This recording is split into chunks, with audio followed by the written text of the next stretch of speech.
what was decided at a committee meeting tonight. NBC3 News at 11 starts right now.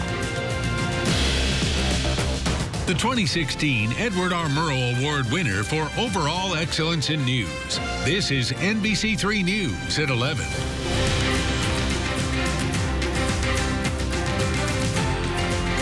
We are less than 12 hours away now from the start of the New York State Fair. Good evening, everyone. I'm Megan Coleman in for Matt tonight.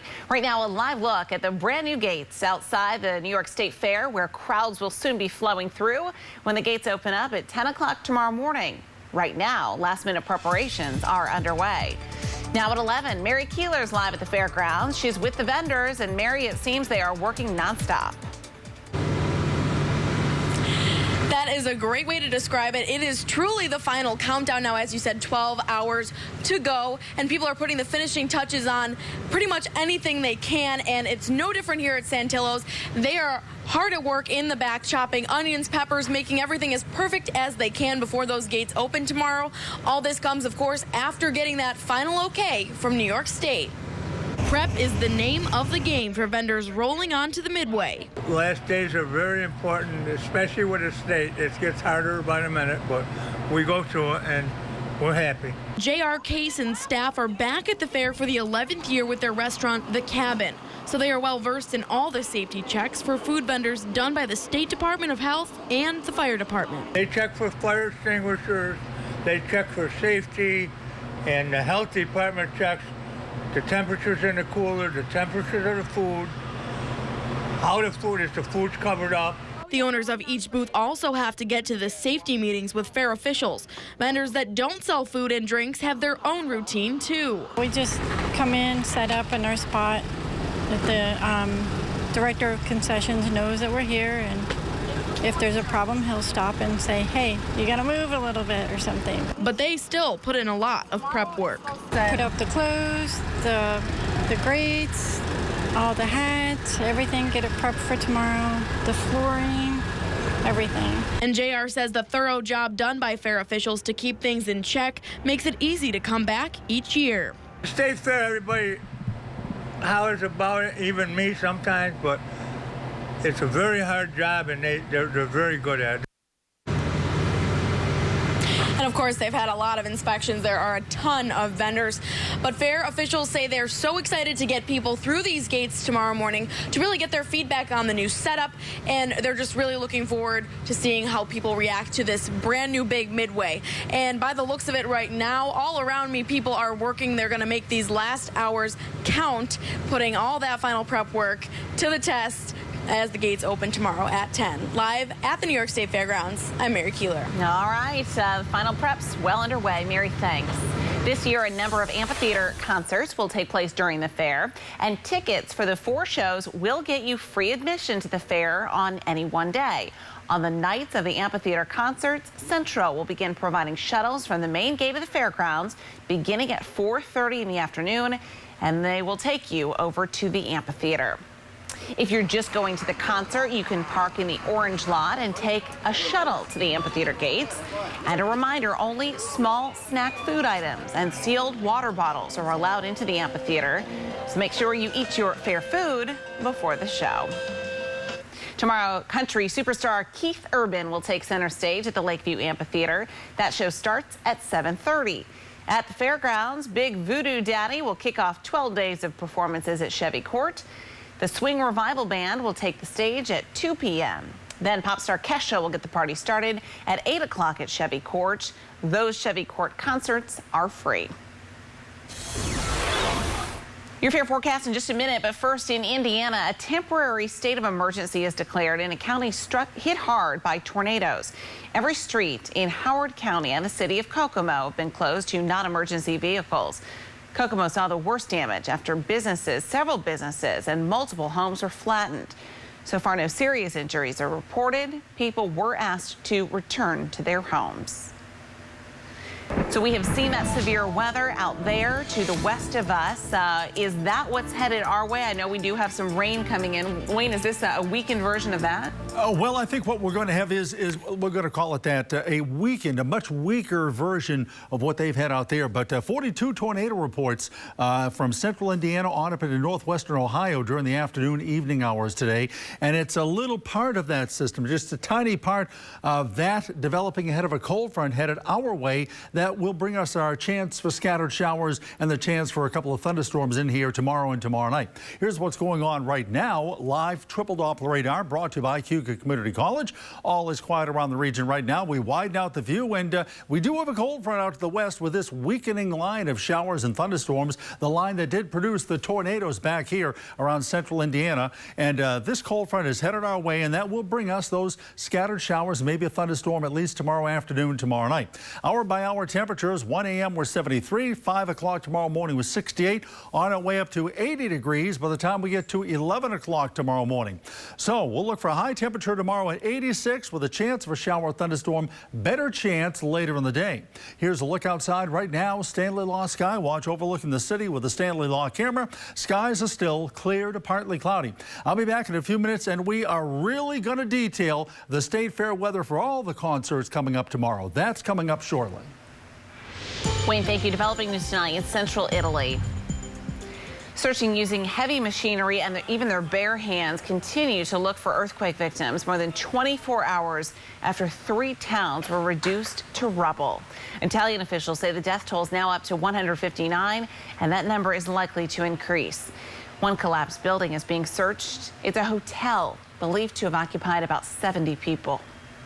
In Afghanistan, at least 1 person is dead, 18 more hurt after militants attacked the American University of Afghanistan in Kabul. Right now, security forces are still combing through the campus in search of the attackers. U.S. troops have deployed to the ground, and so far, no one has claimed responsibility for the attack. New at 11 tonight. Officials are still working to find the cause of a rash outbreak in a small area of Owasco Lake. One possibility raised is that the rash is swimmer's itch, an allergic reaction to parasites found in geese excrement. At a meeting tonight, officials decided they needed more time to consider options. While geese hunting is legal starting September 1st, the committee held off on encouraging hunters to shoot the geese. They also won't loosen restrictions on dog leashes, another option to get the geese away. They've agreed to continue discussions at their next meeting in September. A news alert for you tonight out of Oswego County. 2 mosquito pools have tested positive for West Nile virus in the towns of New Haven and Albion. These are the first cases of the virus in Oswego County this summer. Mosquito counts are low this season, but health officials say it's still important to protect yourself from bites. Just yesterday, a pool in Cicero tested positive for Triple E. And tonight, we spoke with one woman who survived the virus 2 years ago. Denise Broughton was vacationing in the Adirondacks and got sick. She spent almost 4 weeks in the hospital, but her recovery had only begun. Triple E caused swelling to her brain. 2 years after getting out of the hospital, she still works with speech and occupational therapists and has new sunglasses to help with light sensitivity. I still struggle. I still go to therapy for balance and coordination. Well, she now regularly talks to people about using bug spray, wearing long sleeves and pants, especially around dusk, and eliminating standing water where mosquitoes can breed, hoping no one else has to go through what she did. Some changes on the 3rd floor of Destiny USA. The IHOP has closed its doors. It opened in the mall's Canyon area in December of 2014, but the relationship between the two parties was sour. The mall sued IHOP, claiming they failed to pay rent, and the Pancake House says the mall exaggerated the number of potential customers that were visiting the shopping complex. One final night of music in Hanover Square as the Hanover Live Summer Concert Series comes to an end.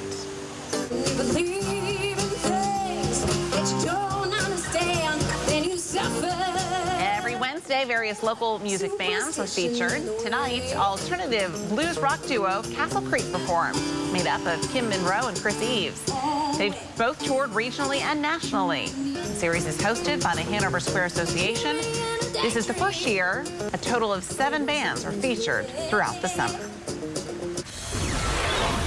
New tonight, a different kind of fish fry restaurant is coming to downtown Syracuse. The Fish Fryer will soon open in the Courier Building, the home of L'Adore Restaurant. The menu is simple, but the eatery is known for putting an elegant spin on the usually greasy, delicious food. The new location downtown will also offer beer and wine. Coming up on NBC3 News at 11. It sounds like your typical summer camp set in the Adirondacks, but these students are learning the art of film. Tonight, they're overcoming challenges at the same time. A look inside the Deaf Film Camp and why it's so successful.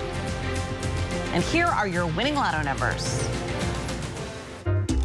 Across the country, it's America's favorite jackpot game. Get ready, everybody. This is Powerball. Good evening, America. I'm Sam Marlin. Tonight, we have an estimated jackpot. It is worth $125.9 million. I hope you have your Powerball tickets. Good luck. It's time to see how you did. First number down tonight is 25.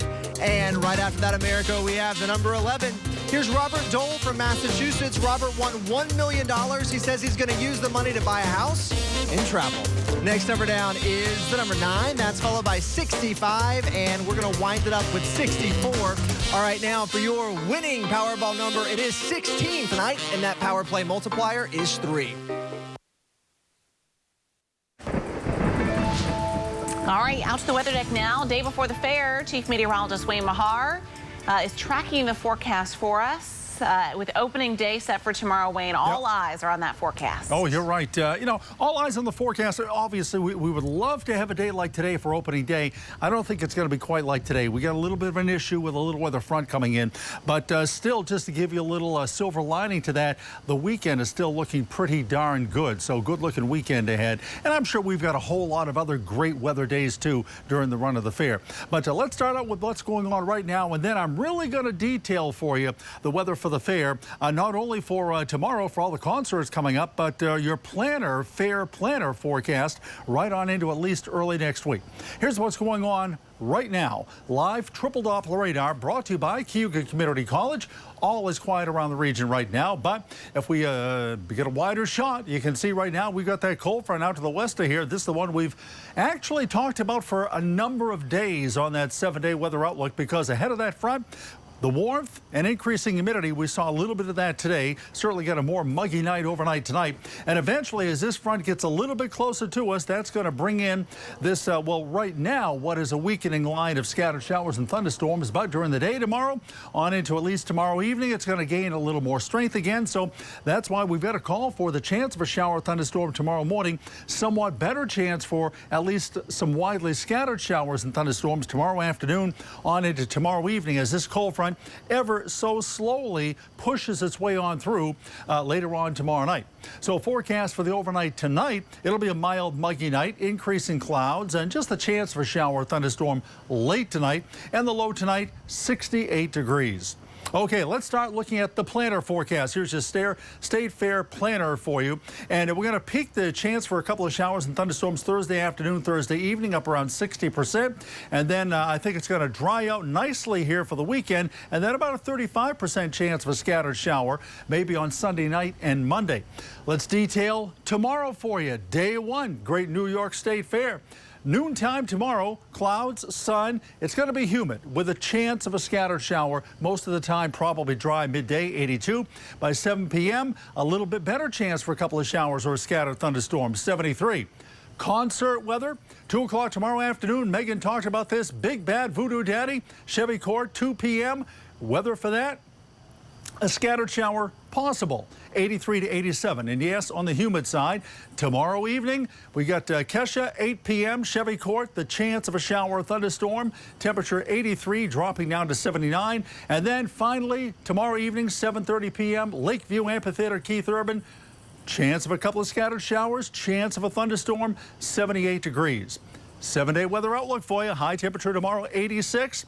A morning shower, then gradual clearing, breezy, lowering humidity on Friday, 84. Saturday looking fantastic. Sunshine, 81. Sunday, sunshine, then increasing clouds and warmer, 87. An isolated shower Sunday night, Monday, 83. Sunshine again Tuesday, Wednesday. Here's a look outside. Stanley Law Sky Watch overlooking the city. Route 81 from Adirondack Furniture. Skies are partly cloudy. That's the latest from the weather outside. Thank you, Wayne. Still ahead on NBC3 News at 11. Protests disrupt the first day of classes at the University of Texas in Austin. What students did to take a stand against the new concealed carry law.